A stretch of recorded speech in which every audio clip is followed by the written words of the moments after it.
Stadium পরিষ্কার করতে করতে জ্যাক হঠাৎ একটি পড়ে থাকা ফুটবল খুঁজে পেল।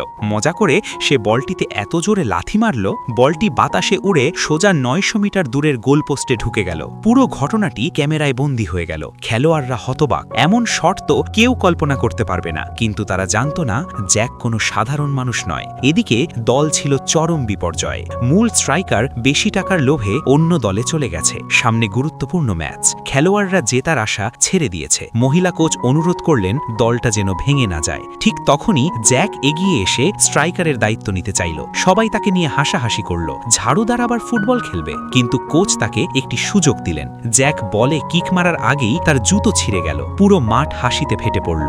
বিকেলে প্রতিপক্ষ দল তাদের সেরা খেলোয়াড়দের নিয়ে হাজির হলো। শর্ত ছুড়ে দিল হারলে ক্লাব ভেঙে দিতে হবে। অপমানের জবাব দিতে কোচ চ্যালেঞ্জ গ্রহণ করলেন। তাদের শক্তিশালী খেলোয়াড় প্রথম শটে গোল করল। সবাই ভেবেছিল এবার জয় নিশ্চিত, কিন্তু সেটাই ছিল প্রতিপক্ষের চাল।